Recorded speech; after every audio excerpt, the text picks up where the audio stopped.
All right, wanted to go live.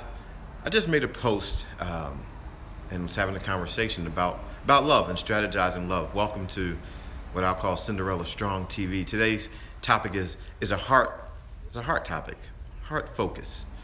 And I want to talk about strategizing love. So I was having a conversation with someone about love, and I brought up the topic of having game. And so I don't know if you've ever been introduced to this term of having game, but if you haven't, let me explain to you what game is. Game can oftentimes be seen as a negative. It can be seen as something used to manipulate someone for a negative gain. You know, perhaps someone wants to take advantage of a person and have a certain kind of physical relationship with them without putting forth a whole lot of effort, so they just kind of strategize how to do it without putting forth much effort at all. And then they take advantage of the person, take advantage of the situation, and then they move on, kind of leaving the situation where a person ends up feeling used and empty. And I'm sure you've had that experience where you've at least heard someone talk about, just being used and kind of just dumped to the side. But I want to talk to you about game from a different perspective. I want to talk to you about it from the perspective of being something beneficial and worthwhile. If you've ever played any kind of game whatsoever, if you've ever participated in sports or anything like that, there are always rules, there are always confines, there are always these boundaries and limitations that govern the game. They are the things by which strategy is created. This is the reason strategy is actually needed, because all these rules and boundaries and whatever is needed for a game to be operated and executed, it's for the enhancement of the game. Oftentimes when we have our relationships with one another, we don't strategize well. We don't think about it as game to be used to enhance the relationship. But I'm going to talk to you for a few minutes and tell you why I think you should. Think about it like this. If game can be used for the negative, anything can be used for the negative, can it also be used for positive? Can't we take game, can't we take strategy and use it to enhance our relationships? I think about this. If you've ever stood at a mountain, or if you've been close to a mountain, if you've stood anywhere on it, you were on the mountain. But at the bottom level of the mountain, the experience is different than at the mountaintop.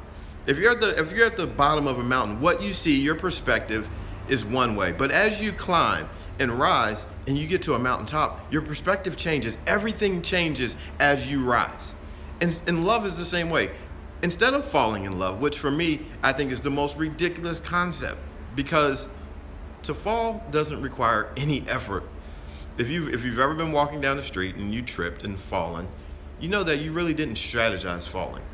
So to fall in love, to me, simply says that you're at a high place, and then without much care and concern, you ended up in a low place. And if you've ever fallen, what happens when you fall is you end up normally bruised and injured and cut and bleeding and hurting.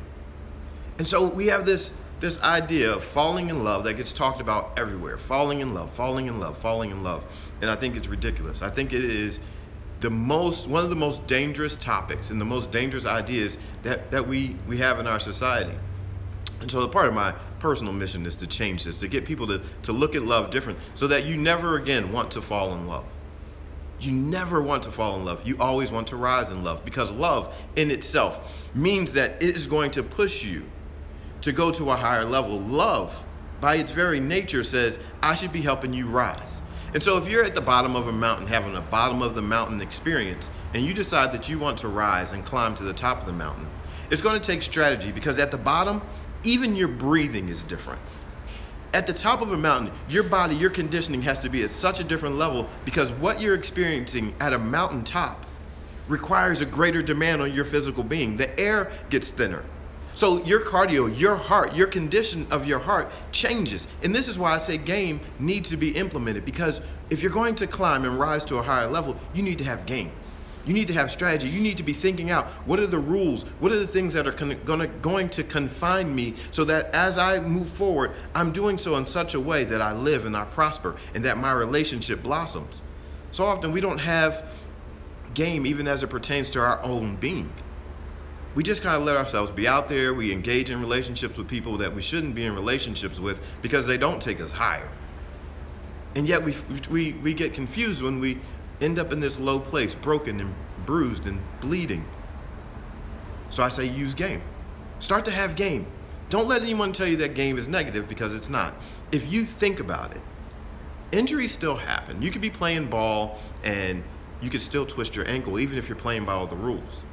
But having a guideline, having game, having strategy, during every timeout of every game that's ever played, the coach calls people over to the side and says, here, let's run a play. Let's think about the plays. Let's think about what's working. Let's think about what doesn't work.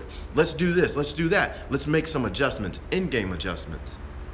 So game is the very thing by which your life can be enhanced. Just think about game like this, strategy. Do you have strategy for love? Having strategy for love doesn't eliminate the heart and the emotion of it. It actually enhances it. If you strategize what it takes to make yourself happy, and you practice that repeatedly, you'll be a happier person.